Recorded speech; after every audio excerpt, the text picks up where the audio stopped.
Hi there guys and welcome to another Train Sim 2017 video.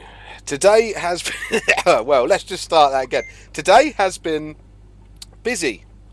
I've had an awful lot of messages regarding this route.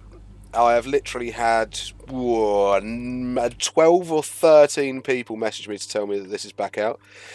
This is, of course, as you know from the title, this is the Norwich to Ipswich add-on that is now available on the Steam Workshop. I will try and link it below in the description so you know where it is. So this is a workshop add-on route.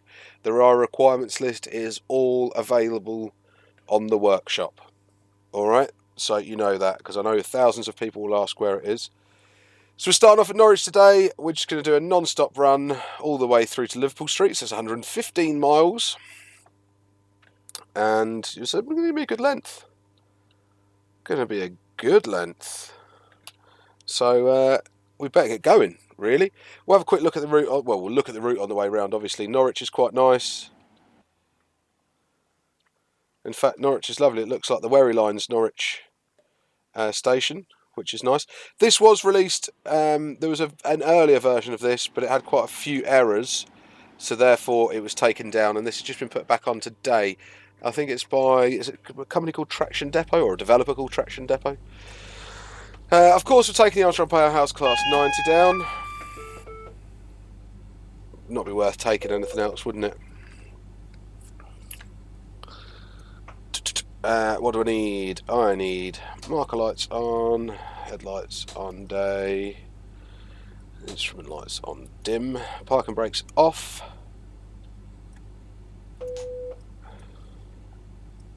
DRA is off. Okay, let's get going. Oh, this is the bleeding DTG one. So be prepared for some errors. I think this uses Y and C for speed control yet.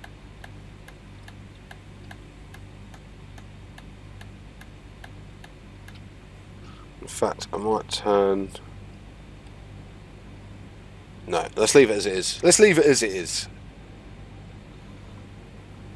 So a few people have had a couple issues with this line already. Chris, I know, is having dumps leaving from Liverpool Street and at Stratford.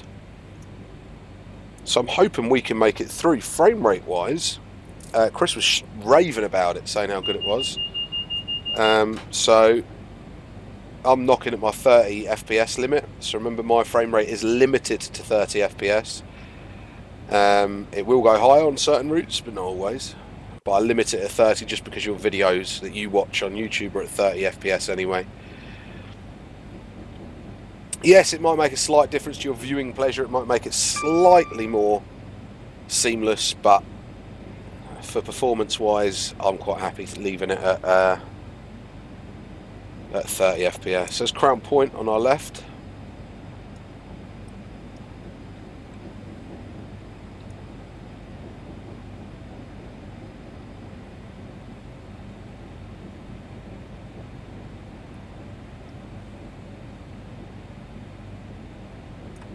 It's nice to be able to have this bit of the route. This is now, we've got the full Great Eastern Main Line. Down to, you can even go to Harwich if you've got the Just Trains add-on, which I do recommend actually. If it depends on the price. If it's on sale, I recommend it because it's quite short, but it does add that little extra bit to the route. And there's a UKTS Crouch Valley line as well, which I haven't downloaded yet. I know Chris has played with it, so I will grab that as well and have a play with that. It'd be nice to have the Suffolk line as well, wouldn't it? We've got the Wherry lines.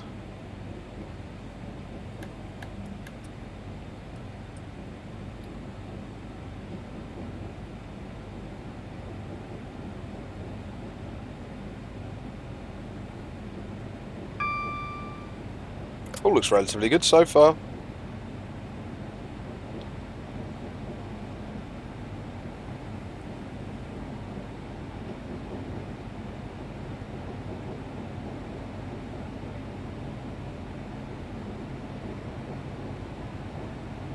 Strangely satisfying getting your hands on.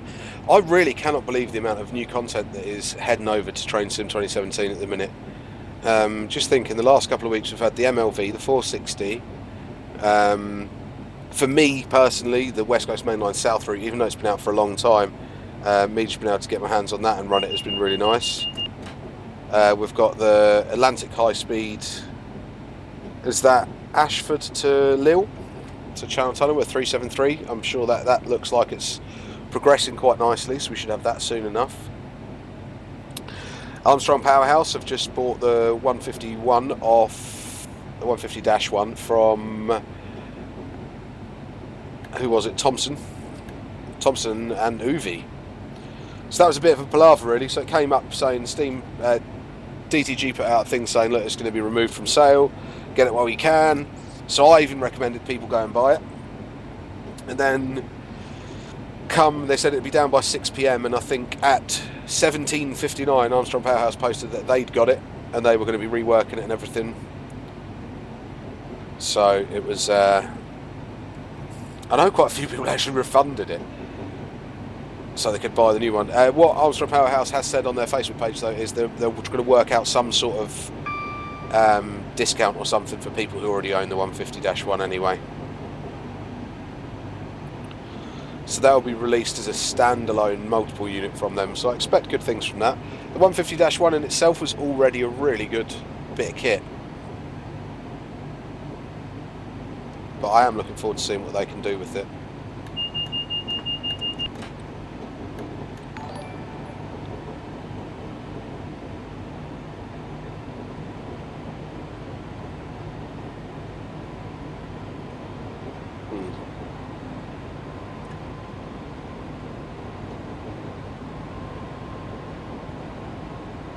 Right, looks like we're coming out of Norwich. This is what it does actually look like.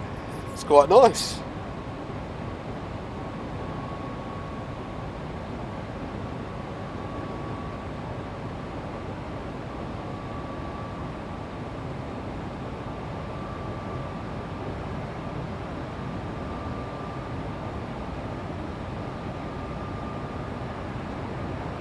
So this might end up being one of my longest videos actually.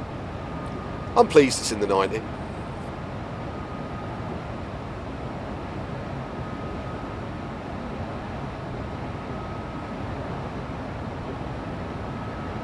I was going to do it just Ipswich, but I thought it doesn't really put it across, does it?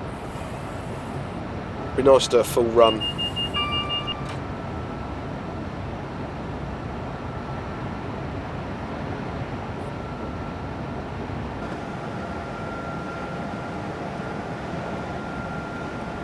I quite like the AGA livery on the 90 as well.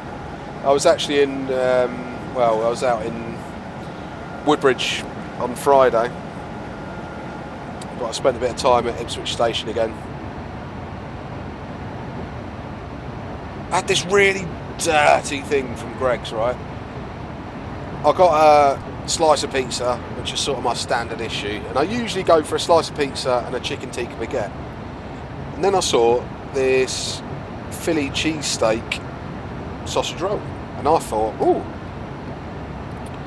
quite like the sound of that. Tastes like vomit with lumps in it, kid you not. Like that cheesy, acrid, acidic, vomity taste. Literally was like that.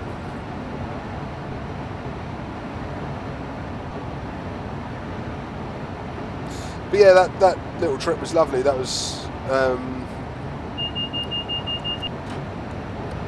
out from Cambridge to Ipswich, and then Ipswich to Melton actually, but Woodbridge way. On the raspiest 156 I've been on in a long time. That thing was noisy as hell. And it's jointed track as well, so it's an awesome line, these Suffolk line, really, really nice bit. I've only been as far as Melton, to be fair, but even that, it's only sort of 20 minutes, 20 minutes, but it's really nice.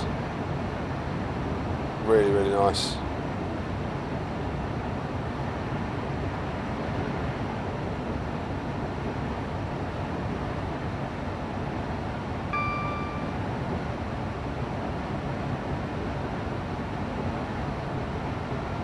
Yeah, there was nothing massively interesting at Ipswich. I saw 70 sitting there idling and shunting around over at the Freightliner. bit, but that was quite cool. I'd not really been that up close and personal to a 70 before, and just watching it shuttle backwards and forwards was quite nice. It really gave me a good bit of time to take a good look at it, really. Plenty of 66s as per usual. Oh, I can do 100 now.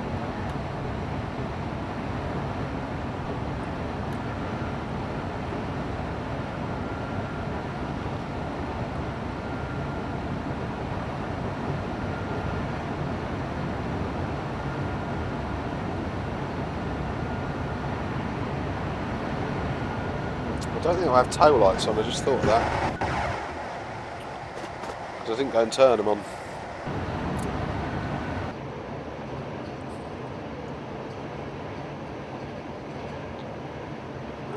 Tail lights.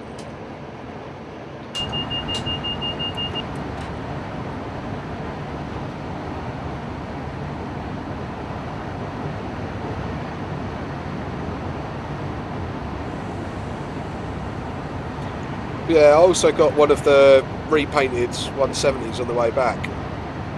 And I don't know if they've had I think they might have had a slight interior refresh, but that was also the noisiest 170 I've ever been on. I was sitting over the one of the bogies, the inner bogie of the rear car. I don't know the layout for 170s off the top of my head. And the vibration was that bad. When the guard came, I did say to him, I said, mate, this don't feel right. And I'd actually been talking to him a little bit before we left Ipswich anyway, when I was having a peek in the cab. And he was like, oh, it's been like that all day, it has been reported. And actually, just before I turned up, there'd been a mobile fitter at the train anyway. But it was awful. I actually sent Chris a message, a video message, which I never send him. I usually send him voice messages or texts. And I actually sent him a video message of me on the train. And that was because me and Chris send voice messages to each other. Just because we're talking so much, it's just easier to do my voice than typing all the time. Chris got me into the habit, but it's quite weird, really. But I couldn't hear anything. My phone on full blast, my headphone without headphones, I couldn't hear anything. It was that loud. And as the journey progressed, I just noticed less and less people sitting around me. People just moving. But I checked a couple of the other tables where I was sitting and they weren't as bad. Mine was literally vibrating. Like heavily. But I did pass it on. I did report it, but the guard seemed relatively happy with it. I won't lie, he did have a slightly concerned look on his face as well, really. But it was alright, got us there and everything. And low speed, you didn't notice it. I reckon it was only when you were getting to about 30. There was definitely something rubbing against the wheels. It didn't feel like brakes. It felt like something heavy and metallic rubbing against the brake, the wheels or the axle.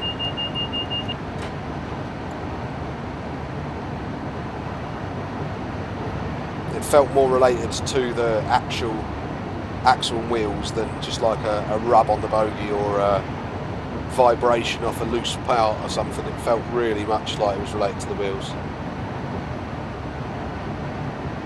which was a bit disconcerting, but anyway, nonetheless it was good. It was a nice day.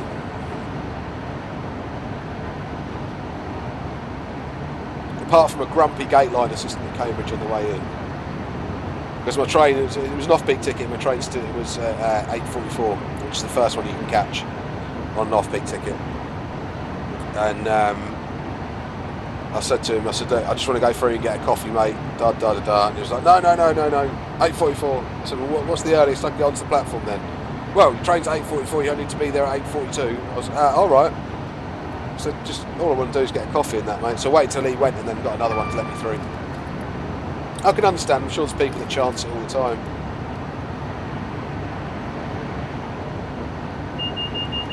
But if you had a guard on the train checking the tickets, they'd get caught anyway. And the service I was doing, there was a guard, so I would have got caught straight away. So I don't really get it.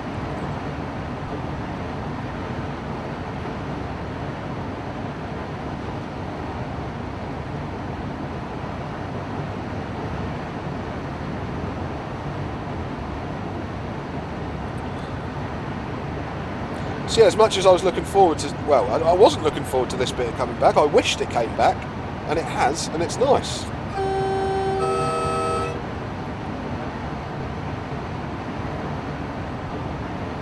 It's actually really nice.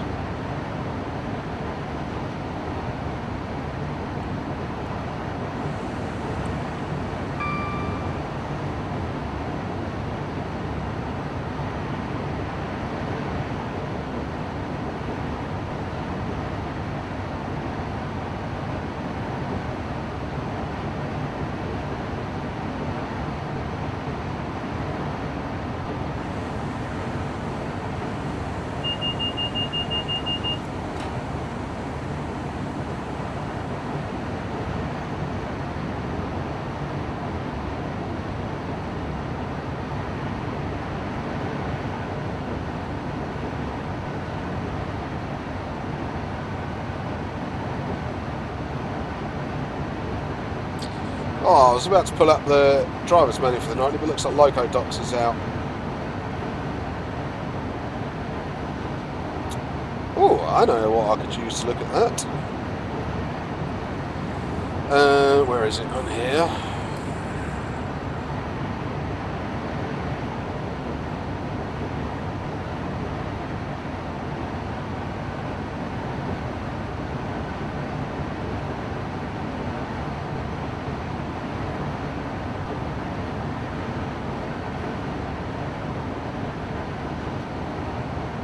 Where's the link for that?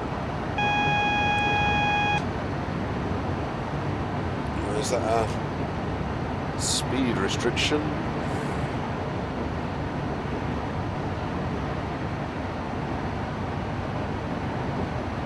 No, Dis. Chris did say somebody was having issues at Dis.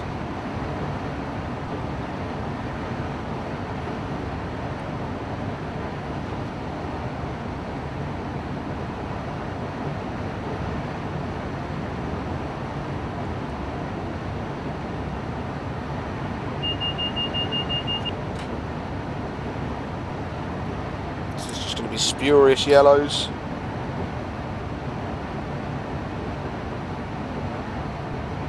No, that's definitely another yellow.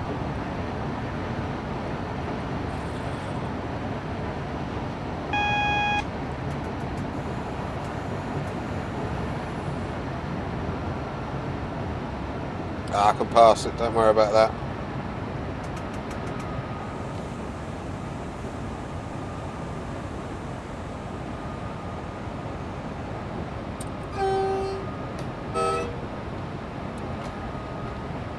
Woohoo! Wrong key there.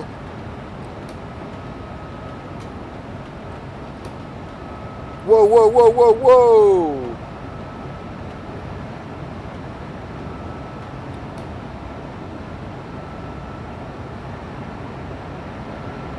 Okay, be warned on that one. Be warned.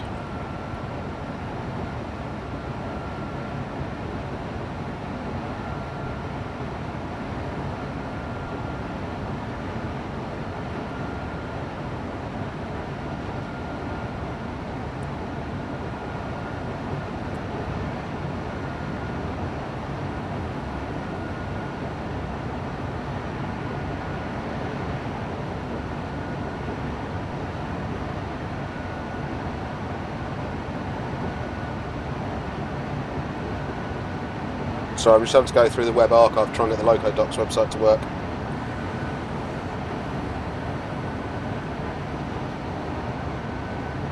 And then I need this.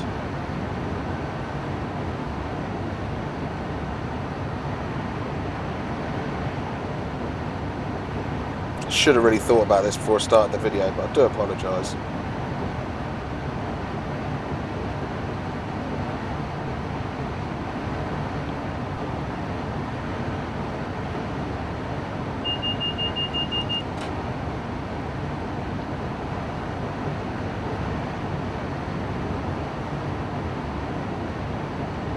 Let's go to 2015.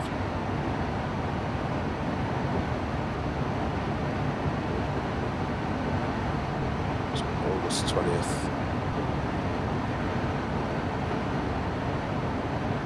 Oh.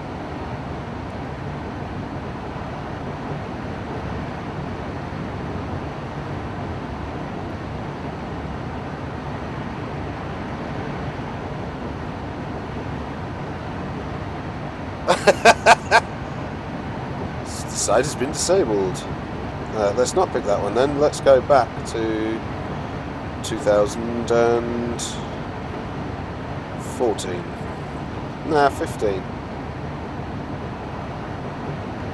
One where there was quite a lot. There we go, March 14th.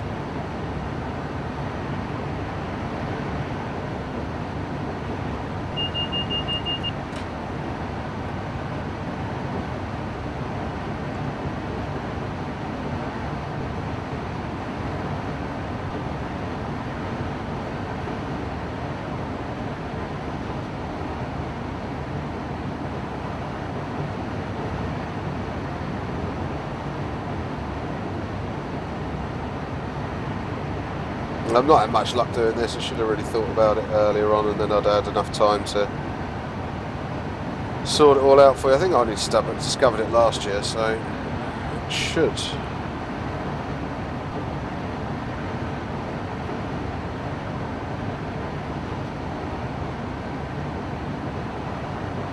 Run alright.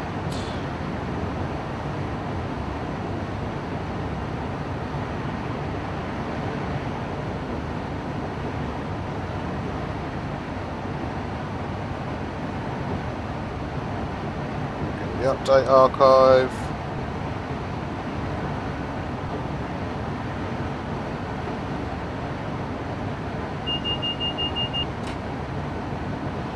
No.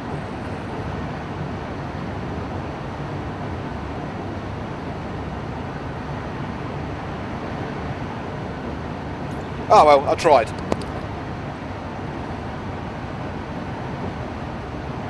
Yeah, so far so good with this route. We have been, the quick drive routing doesn't seem brilliant, but I'm sure there will be plenty of scenarios out for this thing in not that long at all.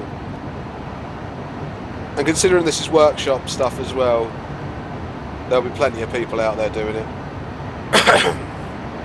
I'll be very surprised if Matt P doesn't get this up on his stream tonight as well.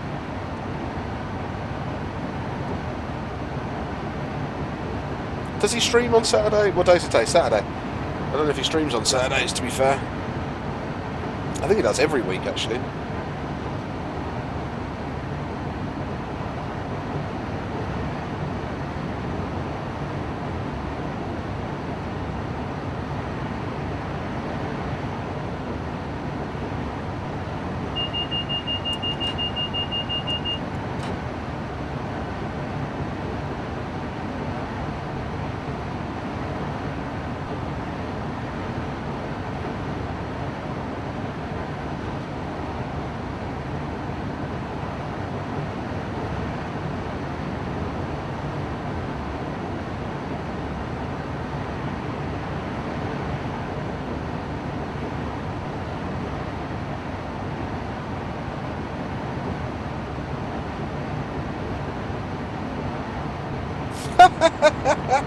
I've just gone onto the Train Sim Live website and there's a little bit that said, who is Matt Pedalston? I'm having to read through in the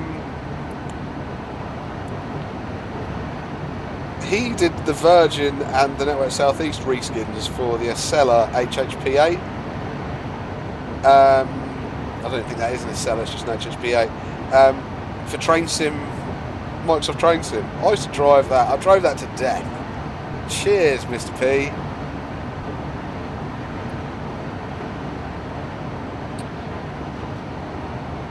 Yes, it doesn't look like it does Saturday.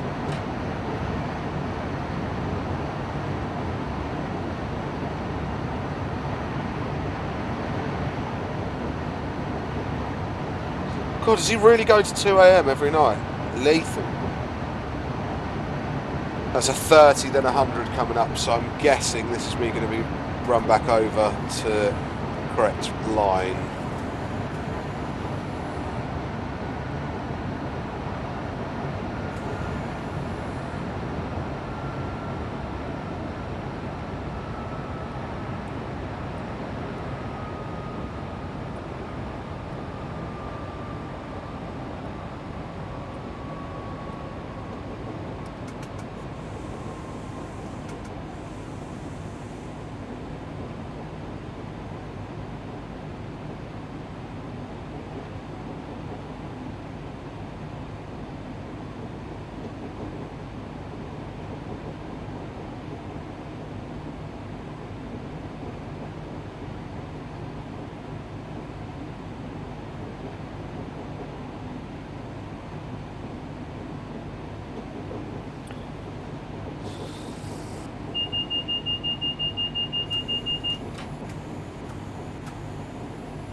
Still too fast.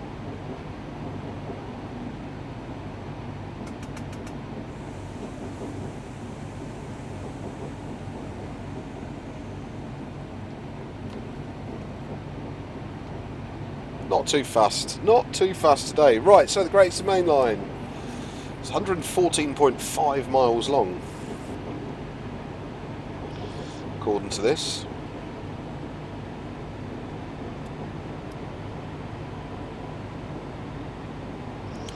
It connects Liverpool Street to the east of England, including Shenfield, Chelmsford, Colchester, Ipswich and Norwich. So its branches connect the west, connect to the main line to Southminster, Braintree, Sudbury, Harwich, Southend-on-Sea, Clacton-on-Sea, Walton-on-the-Naze, Lowestoft.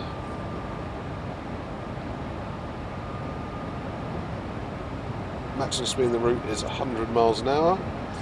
Depots on the route. Depots on the route. Norwich, Crown Point, Clacton-on-Sea, Ilford and Colchester.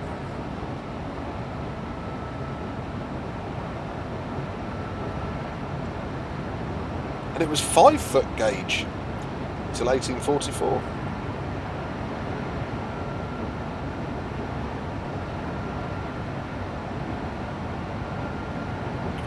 That's interesting. Electrification, it says Mark 1, so that'll be down the London end, and GEFF 25 kV. So what's that? Because I thought it was Mark 3 catenary on this, if I'm honest with you.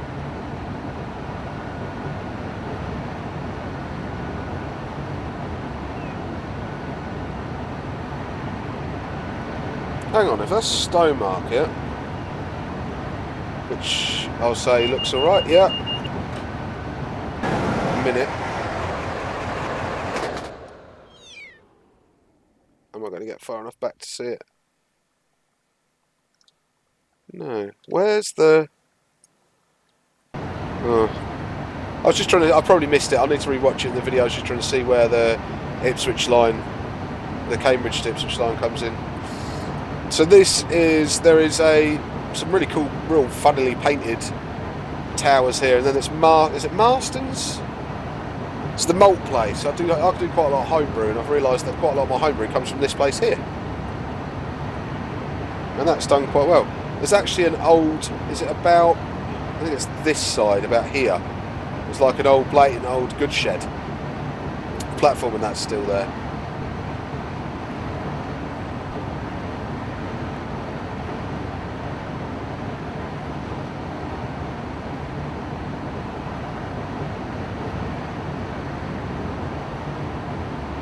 This should actually, in theory, really help out Nathan Smith, because he's doing the line, part of his East Coast Main Line South extension is up to Ipswich. So if this bit's already done, that's enough of a little bit of the route that he doesn't have to worry about.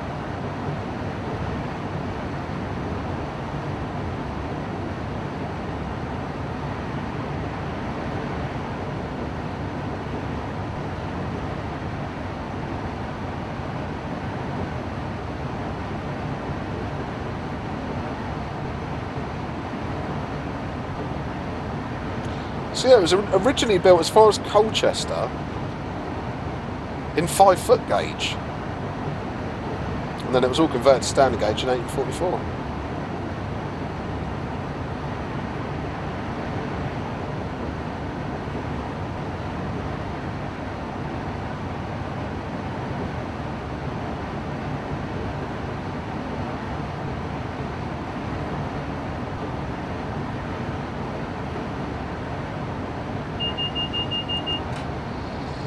So after nationalisation in 1948, the Great Eastern Main Line was still part of the Eastern region at that point. Formed part of the Eastern region. And in the 1955 modernisation plan, called for overhead systems throughout, as far as it went, it was electrified at 6.25 kilovolt AC, and it was between Liverpool Street and Southend, Victoria, was completed in November 1960. Extensive testing showed that smaller electrical clearances could be tolerated for the 25 kilovolt system than originally thought necessary.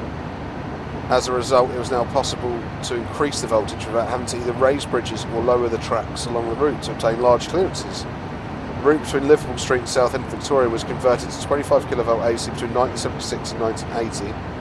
Electrification was extended to Colchester in the 1950s and finally to Norwich in 1986. Wasn't there an 86 patent in NSE for that? In 1986, the line as far as Manningtree became part of Network South East, although some Network South East services actually terminated at Ipswich, whilst longer distance Norwich services were operated by Intercity, and local services operating from the Ipswich and Norwich areas were operated by regional railways.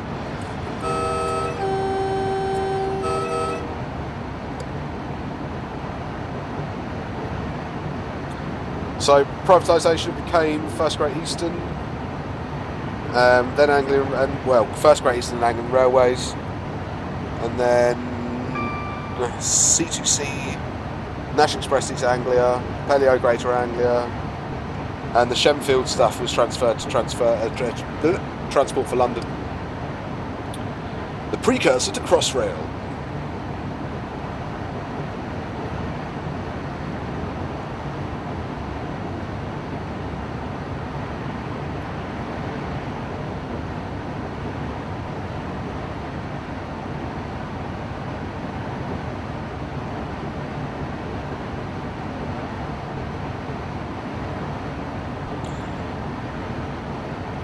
So following privatisation in 1994,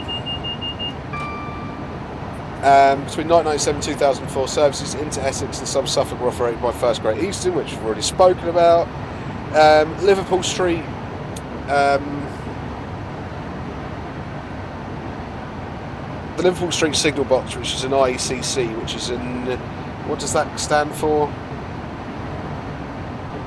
Something Electronic Control Centre.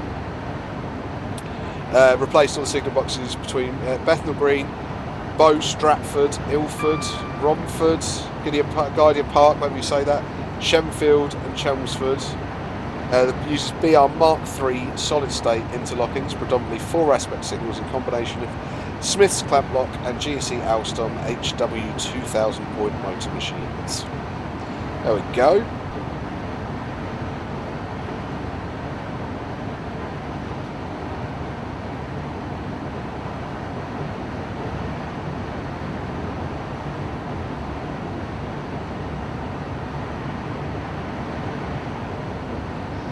Ooh, 85 limit coming up.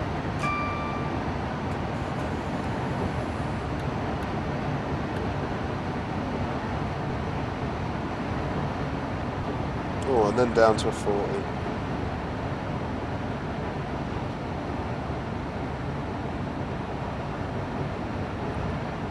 This is us coming into Ipswich.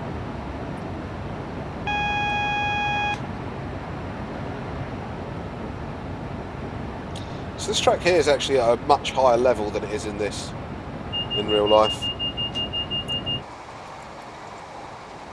So it's actually quite high up compared.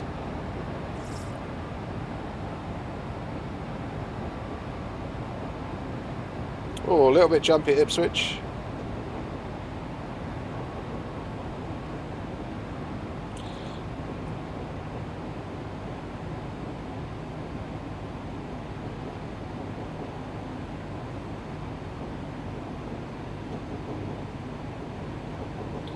There's a old, I think it's a GUV sitting over here out of use that must have been there for about 1 billion years. I noticed that again the other day. If anyone knows how long that's been there, I'd like to know. Wondering if it can beat the electrification train at Craig and Tinney. I would actually like to know where the longest, where there's a bit of rolling stock that's been dumped, that's been sat there the longest. I know there's some real contenders for that. I've known there's some car loading ramps from the old motor rail services in a yard near Glasgow that have been there since the early 90s.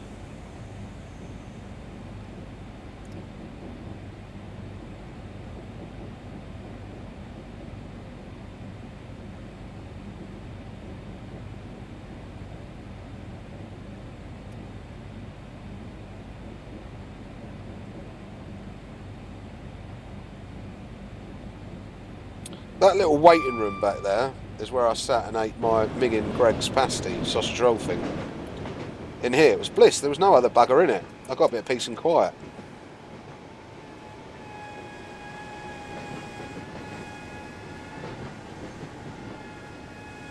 Oh, looks like we're stopping at... yeah, I meant to do that. Definitely meant to stop here.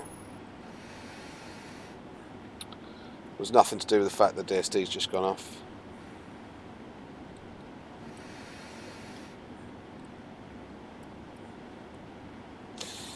Norwich Station, yeah, I mean, this is from when it was facelifted, I think, because the ticket gates are actually over here now at the end, and there's a Smith's and stuff over in this corner and a Greg's there. But it is this is where I was sitting watching the 70. So I actually think this is slightly wrong, because this little fueling thing is actually about here in real life. We can click it, that's nice. See, that's that here, we're 70 there. It's quite cool. Right, that's enough of us waiting at Ipswich. I'm going to be really interested to see the video stats. This of how many of you have stopped watching the video here.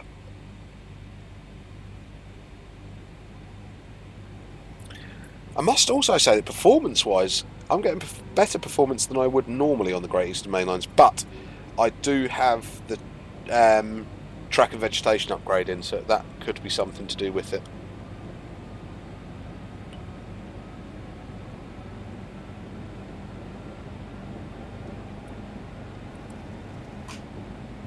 Forgot I hadn't set my speed set.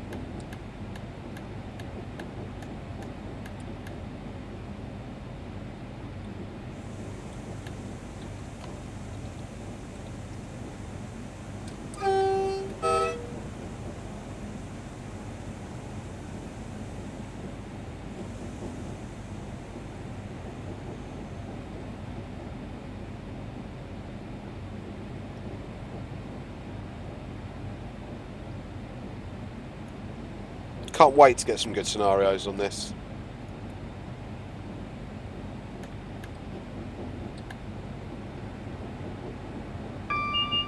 Now I don't know if anything's been changed south of Ipswich, that's why I thought I might as well do the whole run.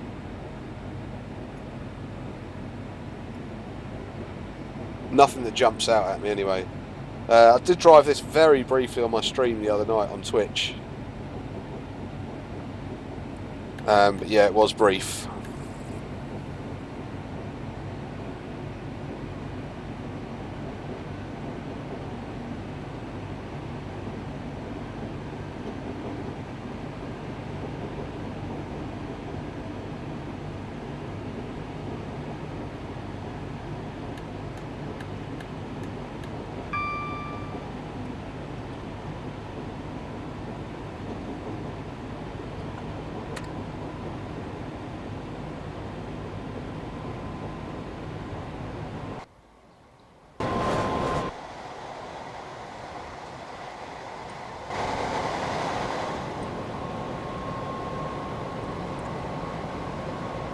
I will miss the 90s up and down the Great Eastern Main Line. When are they due to be phased out? Next couple of years. We've got the Stadler stuff coming over. And I mean, I'm interested to see what they're going to bring over and what they're going to use. I'm not a big fan of the Intercity 70 seating in the Mark IIIs on the route, but a 90 has a place in my heart.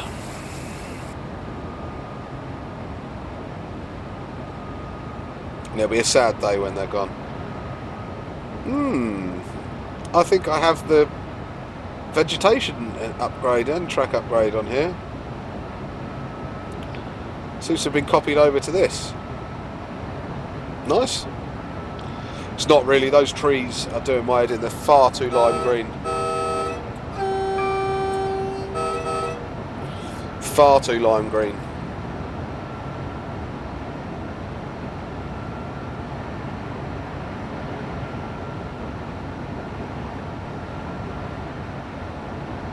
The track I'm not sure about actually, I think the track is the original. I may be wrong.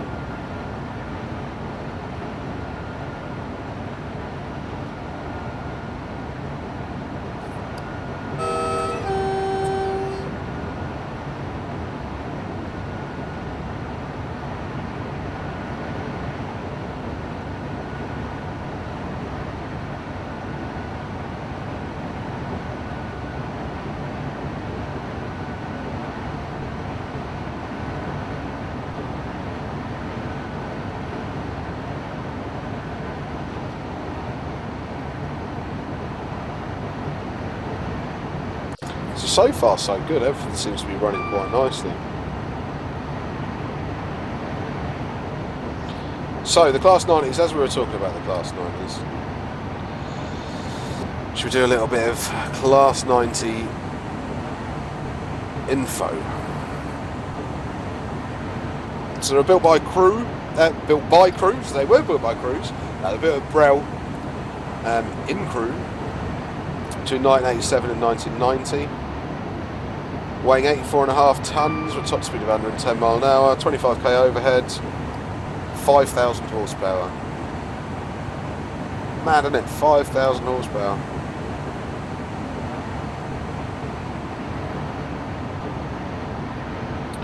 There was 50 of them built, and they were a development of the Class 87. So they were originally going to be classed as 87/2s, but they never were. They got the 90. Livery and cab ends.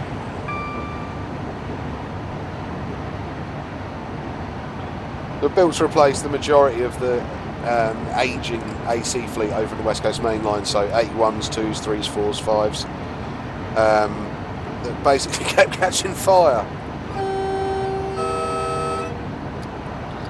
which is what they were good at doing. Had rear static brakes, Westinghouse air brake equipment, TDM, which is time division multiplex, which is how it talks to the DVT, or a DVSO according to this, or a propelling control vehicle. Now that is an interesting beast. Oh, this is just a speed reduction, that's fine.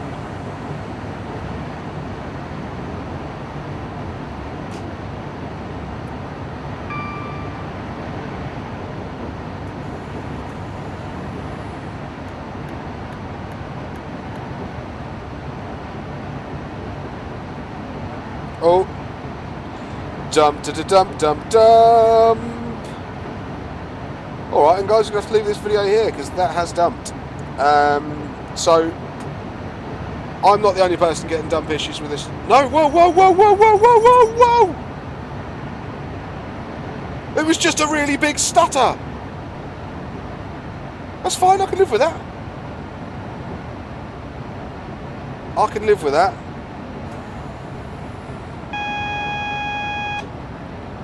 I can happily live with that.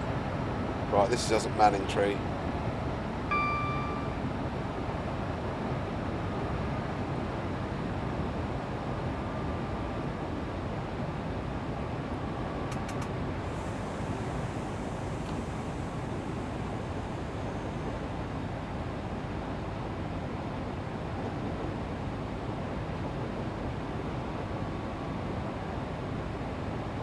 Right, so yeah, before that, what was we waffling on about? Propelling control vehicles.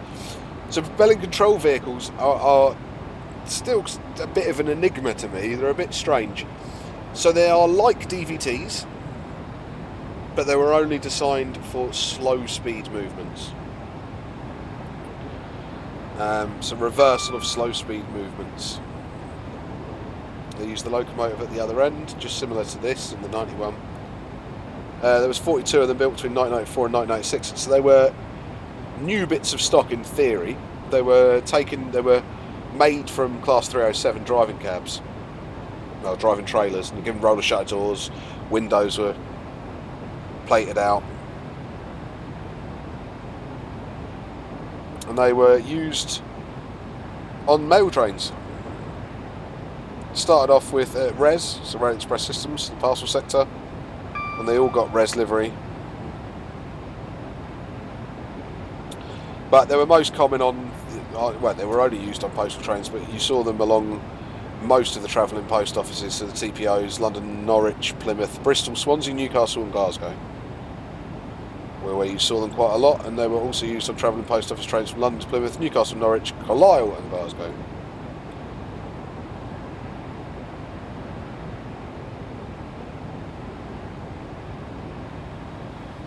And the two prototype PCVs, I can go back up to 100 now, it just says here,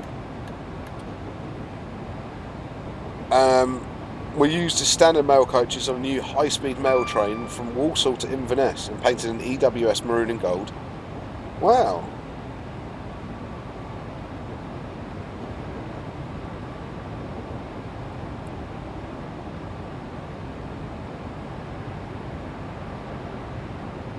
So I think there is a couple of these preserved, and the rest of them, I think, are they in Barry? I want to say they're in Barry. In Wales.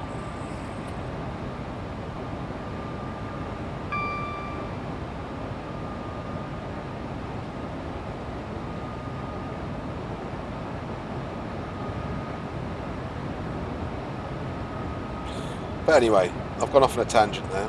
And they were a proper tangent, it was part of what we were talking about. So Class 90 with a rake of 8 Mark III coaches and a driving van trailer will reach 60 miles an hour in just over 1 mile, and 100 miles an hour in another 1.5 miles. So 2.5 miles it'll be doing 100 miles an hour.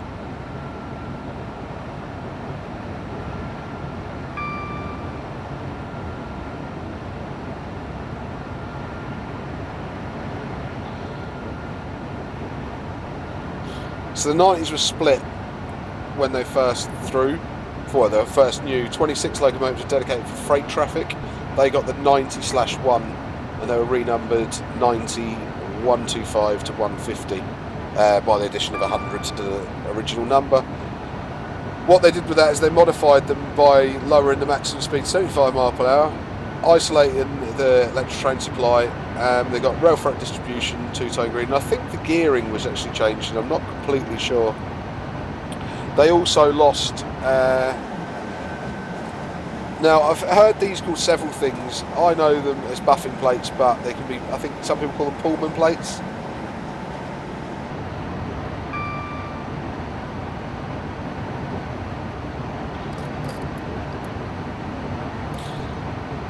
And then in 3 locomotives in 1992 got the part of the Freight Connection event.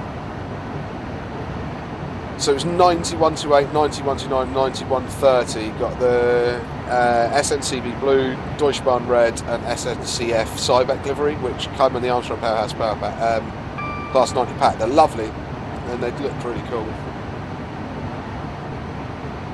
And around about the same time in 1992, 5 locos, so 1916 to 20, were painted in Rail Express Systems, which our guys know is one of my favourite liveries anyway.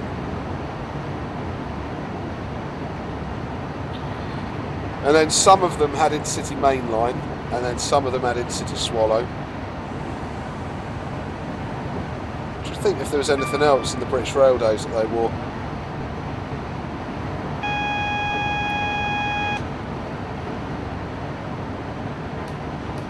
Oh, I keep doing that instead of C.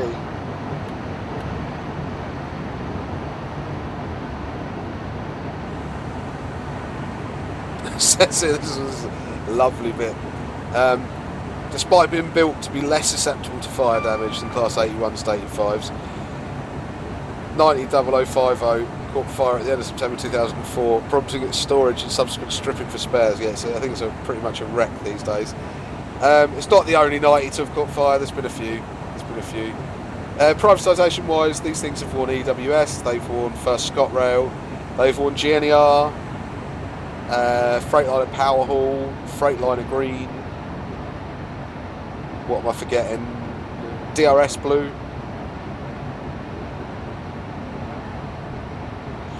Greater Anglia, Virgin,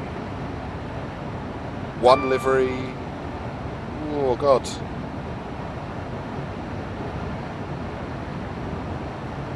I think that's probably National Express, the white and silver. So they've seen a fair few liveries.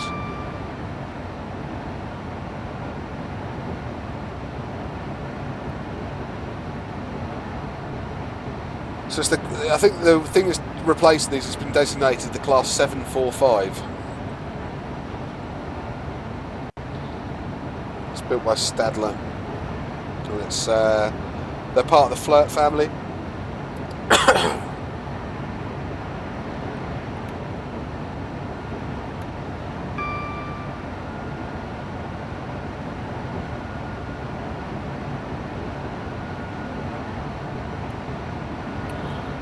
There's going to be 20 units of those, and they're in service 2019. With 12 carriages, capacity is 752 seated on the 7450s, and the 745-1s will be 748. One of the depots will be Brantham. Brantham. Oh, it's the new depot under construction, yeah. It was the old chemical place at Mallingtree. So the other train that will be replacing the, I think this is going to be doing the more regional stuff, is another Flirt locomotive, but it'll be the 755.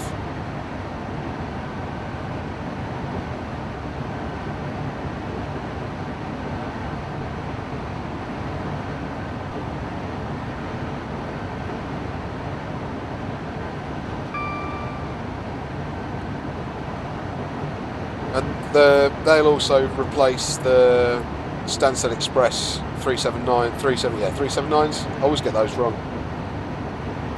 Might be something to do with the fact they all look the same. And the 755 is the bi-mode version. So I don't know if that means that they'll be replacing the...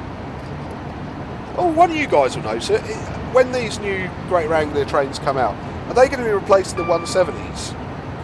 So am I going to be seeing something along the lines of a German-built sort of Stadler unit on the Cambridge Ipswich?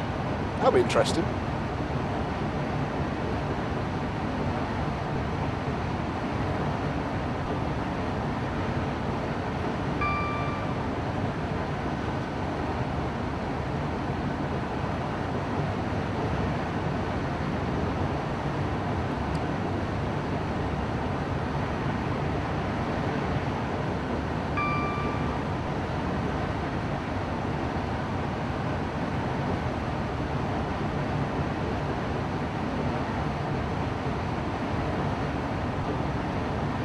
Do you know what I think I have? If you give me a second. Is... I'll turn you guys off for a second.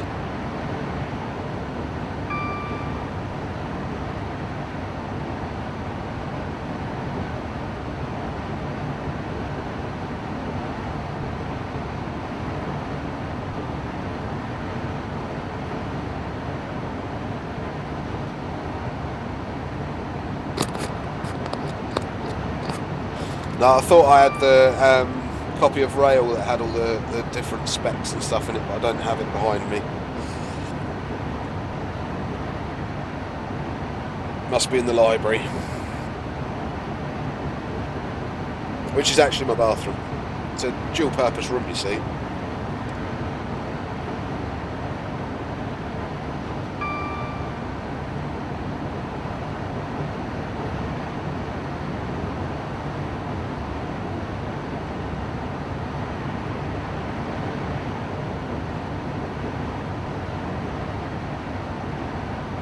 So we got about 35 minutes until we're in.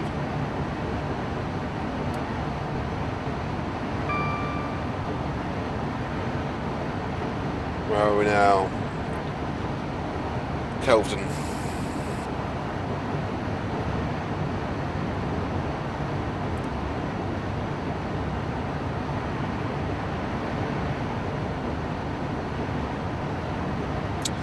So the 90s, that's going to be a funny thing. What's going to happen with the 90s? Where could they go off to? I suppose Freightliner could end up with a couple more. DRS. I think Colas, GBRF, those sorts of boys will snap a few up, I'm sure.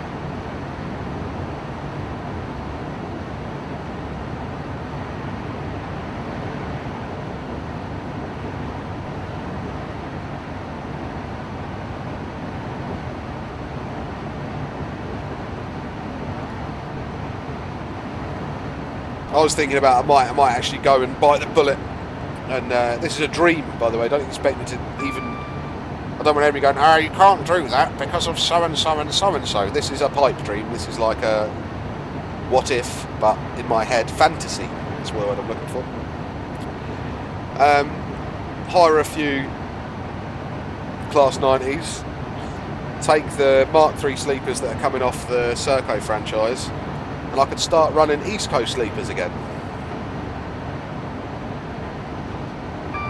That would be cool. And I'd do them budget. Do you know what I mean? Like Ryanair. I'd do it really, really, really budget. I'd even get a couple of... convert a few... Well, any of the Mark III stock that's coming off as well. Probably wouldn't even take the sleepers. I probably would take the sleepers as first class. But then I would do bunk systems in the normal Mark IIIs, like they do in most other countries, and do like really budget sleeper trains.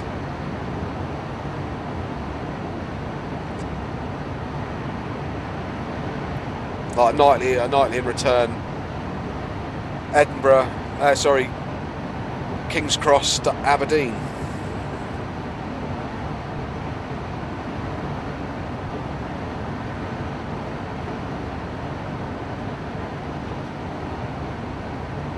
I think some of those would be a right crack.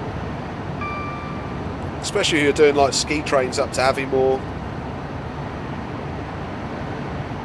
Yeah.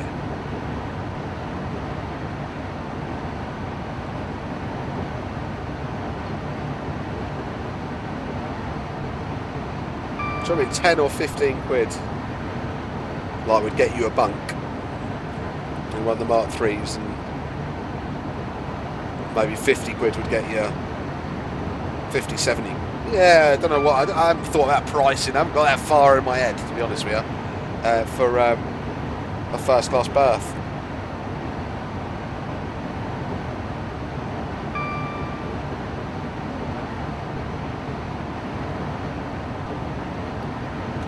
And I'd have a bar car. That's what I'd definitely have. And that would be where I'd make my money.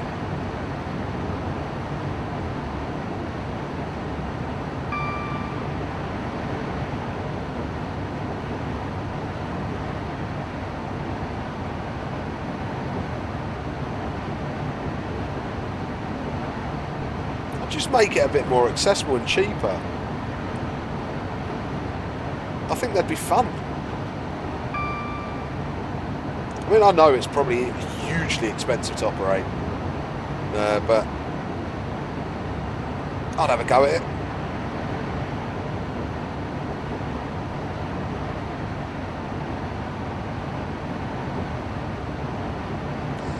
I think it would make a killing, if I'm honest.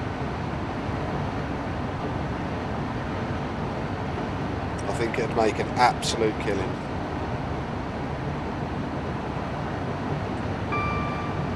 God, if motor rail facilities were still available, geez, could you imagine that these days? I think people would be doing it all the time.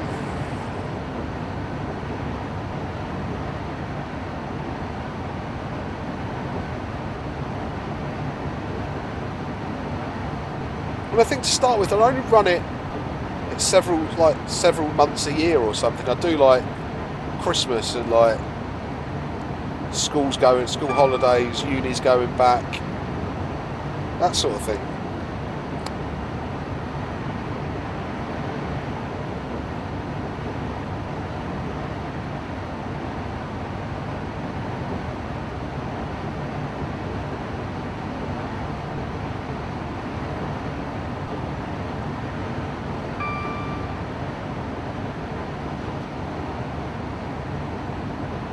The last East Coast sleepers ran in the early 90s, didn't they?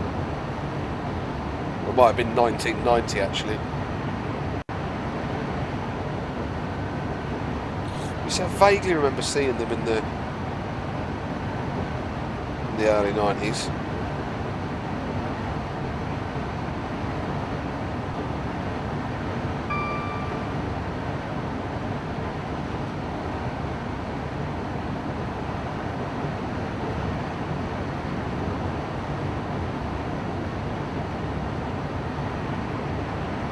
Because I know Megabus are now they're doing sleeper coaches in the UK now, aren't they?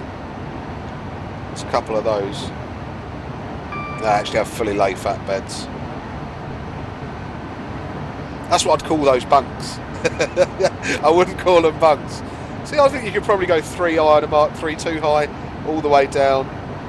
If you guys have ever been on a tour bus or a tour coach or anything like that for a band, you've got curtains that you can just pull beside you. You stick a USB socket in that, a little LED light, and a place to put your bag, and a mattress. You're sound, didn't you?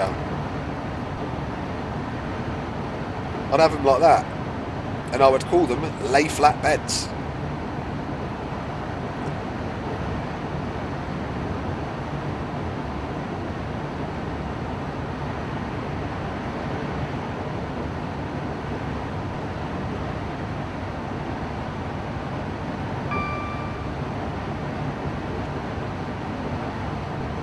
Maybe a little aircon and heating nozzle in there.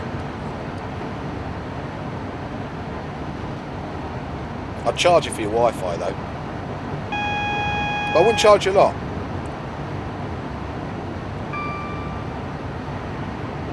Well, actually, that depends. That depends how much it costs me to run it. I think you pretty much, it's all. I don't know if the East Coast is fully 4G yet, all the way along.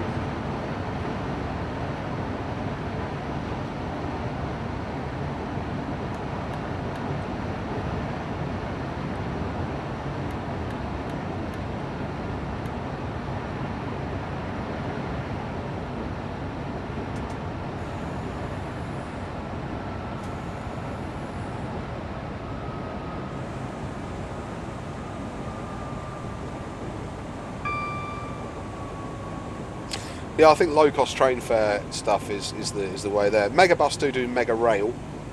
I've never used it myself, to be fair. I've never even looked at the prices of it myself.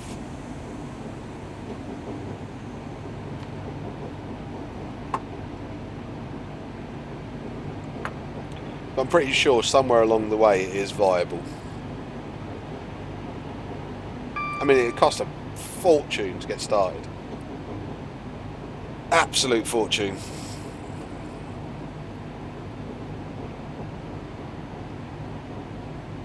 Never noticed that before.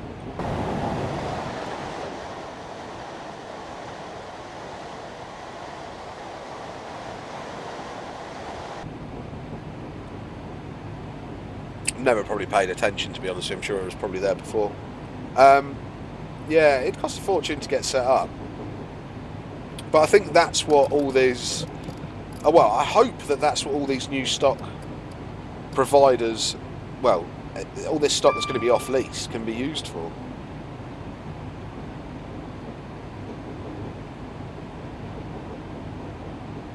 I mean, 90s aren't obsolete. Mark 3s aren't obsolete. This isn't like the Eurostar thing where people are going, yeah, the Eurostar's been scrapped. This is sacrilege. Yes. You're completely right. It is, but they're knackered. They have well and truly had it. A lot of them are rotten, and seriously, looking at some of those pictures brought a tear to my eye. Really, really did. But they're useless for anything else.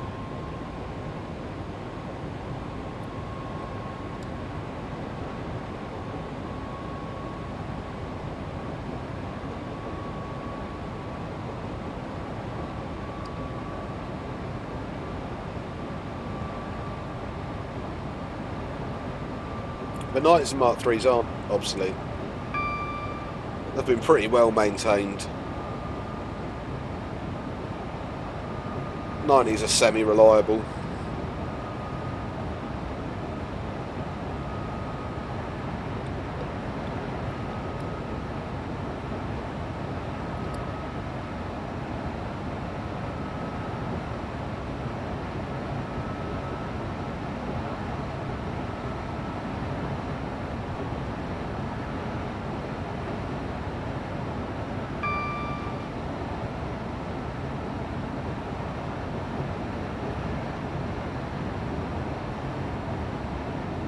what would I call it? And I think I'm sure there'd be pathing issues and all sorts of trouble like that, and about 1 billion diversions a year and that sort of thing. But for a fantasy, it ain't a bad one to have. It's a clean one at least.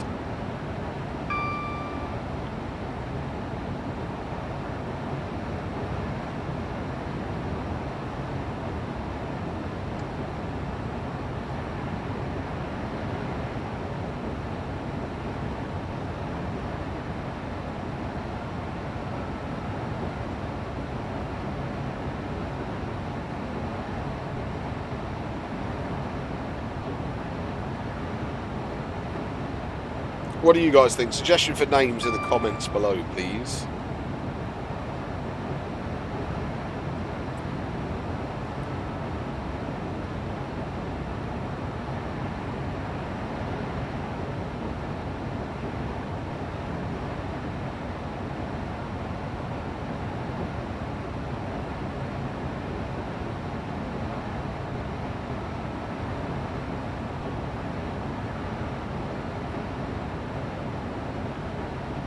Tell you what would be nice on this as well is going back to a bit like the Anglia days and doing some of the older stuff. Benjamin Wood, who's the guy that's updating the West Coast Main Line North, has also recently been trying his hand at the Class 47. So he's done some cab texture and work and stuff in that. It looks lovely.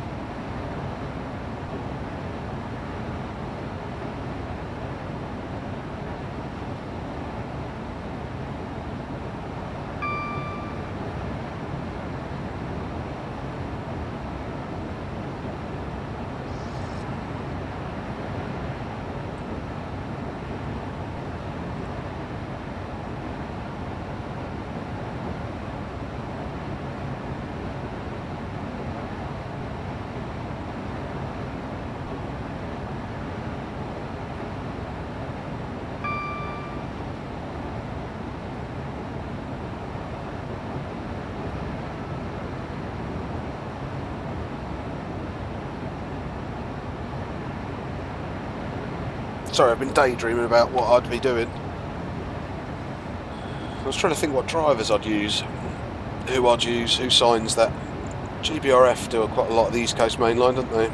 EWS, well, EWS, Jesus Alan, what year are we in? Dimishenko.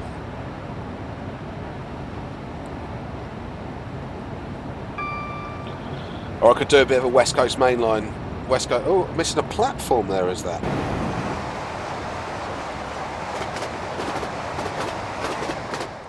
What the? How is that?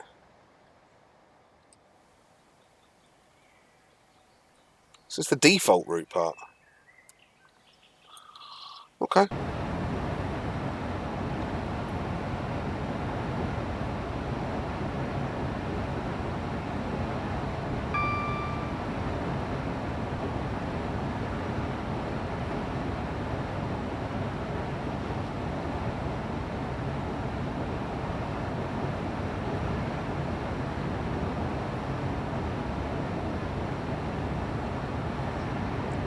Oh, here's... Right, so I can confirm that the Ipswich station, sorry, the Norwich station is the Wherry Lines one. Somebody on the Facebook group, one of the Facebook groups, is just put a picture of a 321 with... oh, why am I slowing down so much? It's only like 10 mile an hour, 5 mile an hour drop, 10 mile an hour drop. With just milk bottles everywhere, and it's because it didn't have the Wherry Lines installed.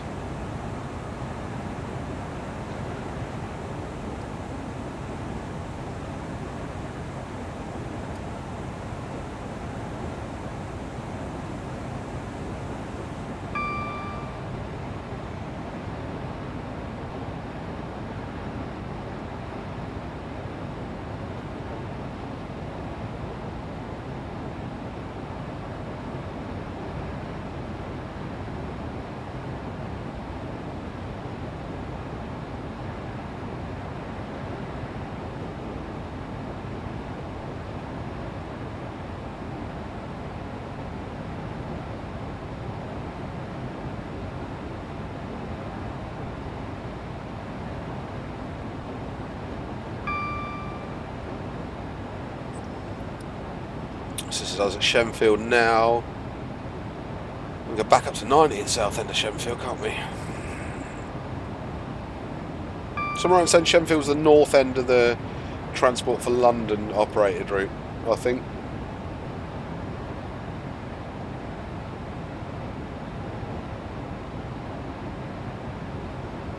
.315 territory. Oh yeah, this will go well with that when that comes out. Jeez, and I don't think that's far away actually. The Wagons one.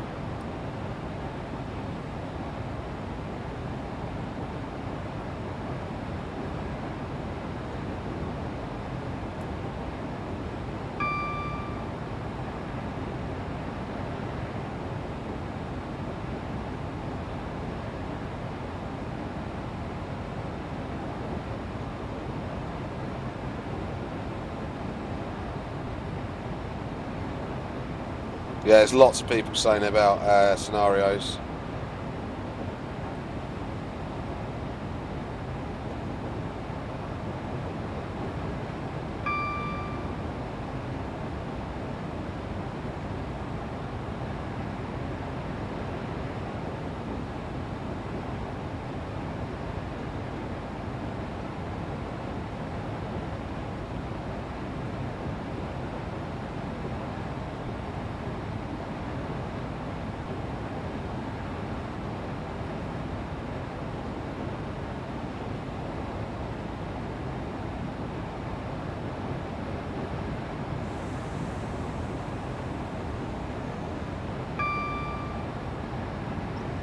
Fair grading as well. I very rarely drive this end of this route, and mainly because my FPS is poor.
It's really nice to be able to do this run.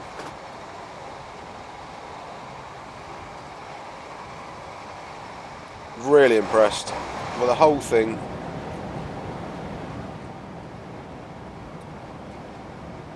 Just to be able to do that run is just worthwhile.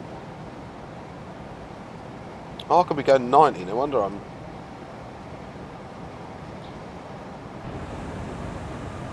losing time. I was saying, as soon as you get to Shenfield, I can do 90. Had somebody ask that in one of my TSW videos, they were like, why are you driving at 30 when the line speed's 60? I was probably because I was talking, mate, and wasn't looking or paying attention.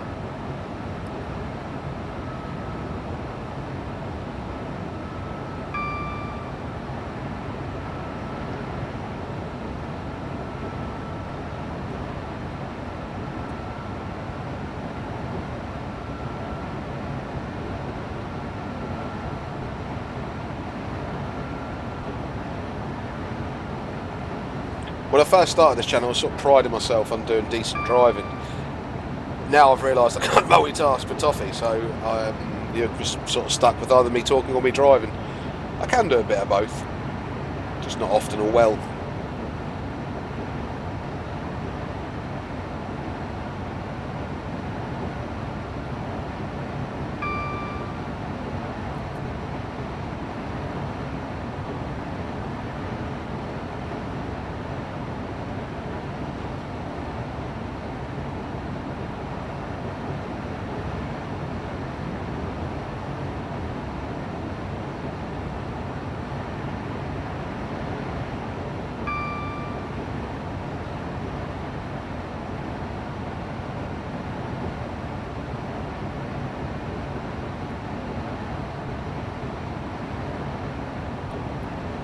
I don't think I've gone much under 30 frames per second for long on this whole journey, actually, which is really rare. Even if I do a free roam with nothing on it, just the train, just one train on this, up and down this line. I don't get this on the standard one. So how does it get better frames per second being longer?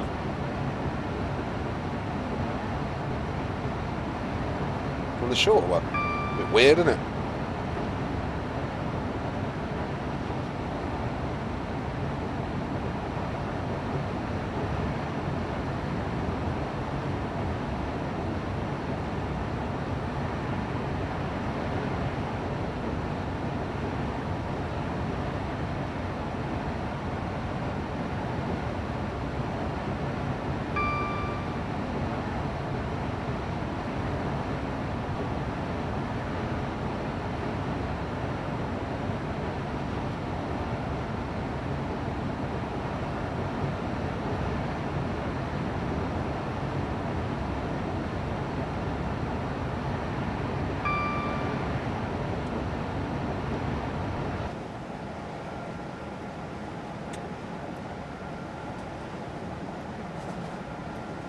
It's one train I think that suits the LED headlights as well.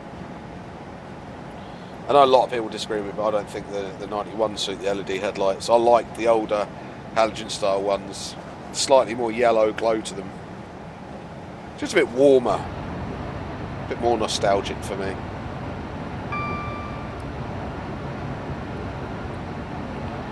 Not that you can get much more nostalgic than a 90 cab.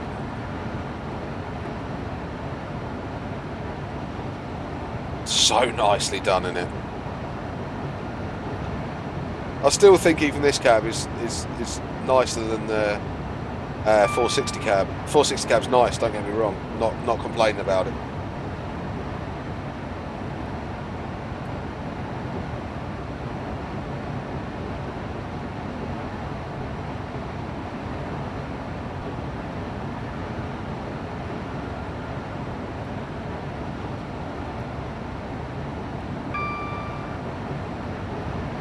DG via CDL. Driver guard via CDL. Central door locking. To go through the central door locking lines. I thought this would have been railway house clear and RCH cables. Unsure. What does often baffle me though is this cup holder. I'm guessing it's a cup holder. It might not be. Not really sure what would fit in there, apart from like an old military water bottle. Do you know the ones I mean? They're sort of hip flask shaped.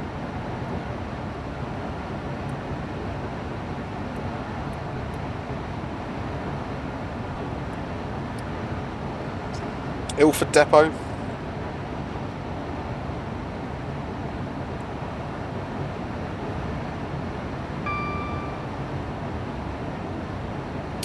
I haven't been this far down south in this route since my 321 videos. It's a nice little series that, if you like some more technical videos. The 321 is probably my most technical, well, the playlist is my most technical video playlist.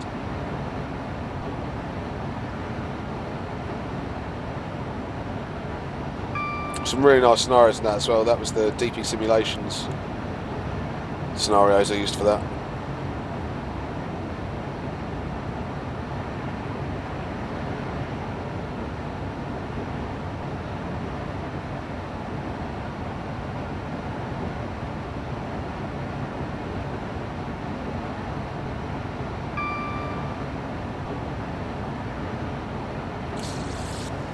So I'm a bit nervous getting to Stratford because that's where Chris has had all the problems. We had that very close to being a dump back there, and we're getting a lot of stutter coming down this end. So still holding frames high. Seems to be something about loading it in. Ram wise, we're very, very safe. Plenty of room left in that. So it's not going to be an out of memory dump. Unless it suddenly loads in half the world.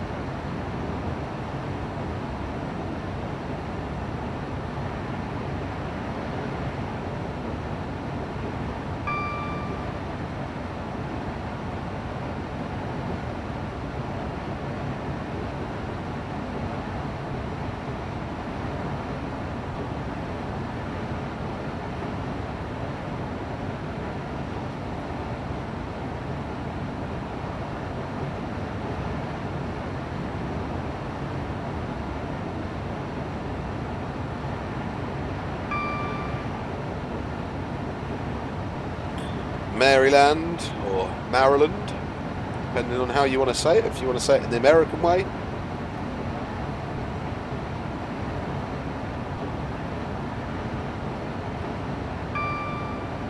Oh, speed limit there.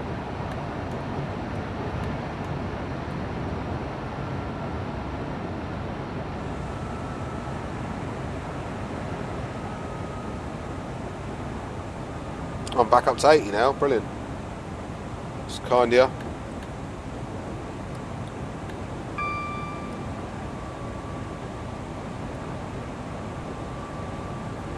Making it through Stratford, are we?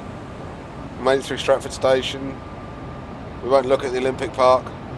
Don't look at it. Don't look.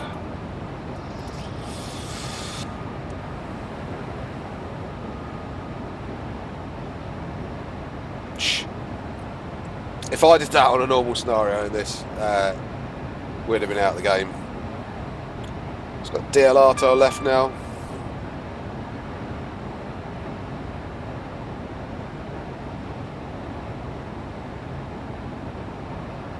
With a missing bridge. What is going on?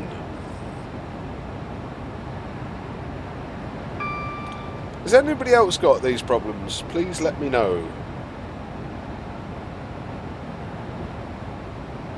I might have to reinstall my version of the Great Eastern Main Line, really, to be fair. Might be worth doing.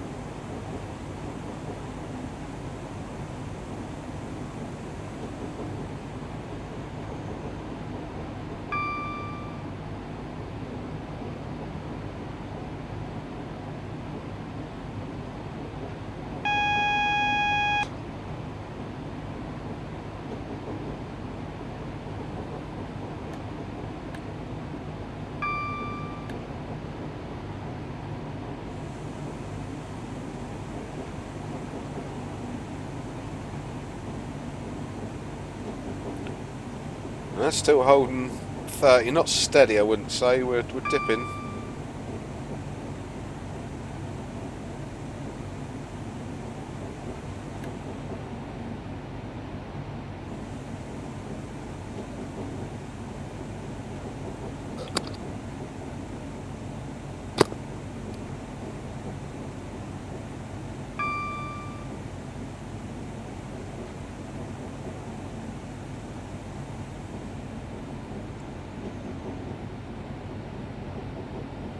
This bit of railway track, it seems to be every programme I watch that shows a bit of railway line in London, it seems to be this bit.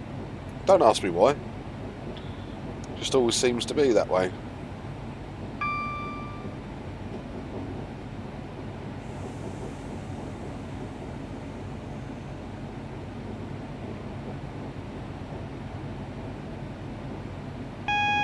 Still, no, I want to say still game of one. It's oh, for God's sake! Oh, come on!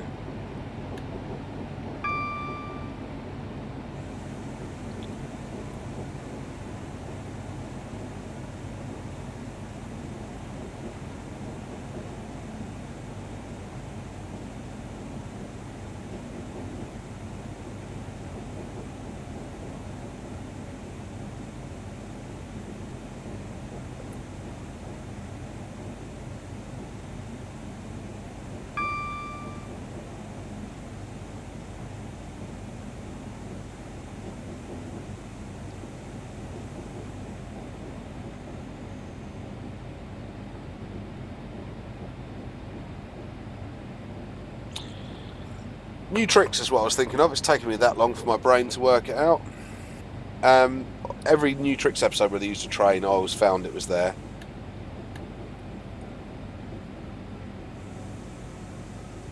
Jesus Christ, Liverpool Street at 30 frames per second? Go away, is this real? Seriously? Haha, that's cool.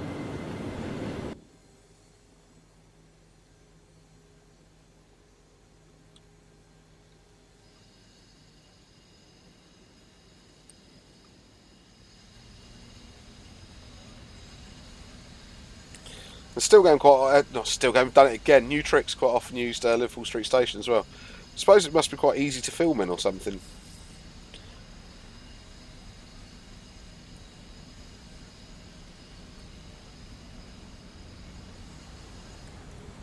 Pretty sure we're coming in on a funny platform as well. Maybe not. Pretty sure this is usually 3, 2, 1s and all that jazz. Oh yeah, it'll break for me. There we go. Okay. Alright then guys. I hope you enjoyed that run. I certainly did. For what it was worth. Because it cost me nothing. If you've already got the stuff it needs, it's all there. So go and grab it. Go and grab it and let's get some scenarios done. We can start doing some full-length scenarios and start giving the Gmail some love that it deserves.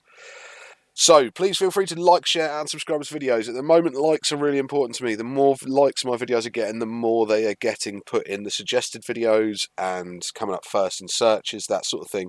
So please, please, please get liking the videos. The more the merrier for them. YouTube have slightly changed how they do it, so likes are incredibly important at the minute. Once again, guys, thanks ever so much for watching and catch you soon.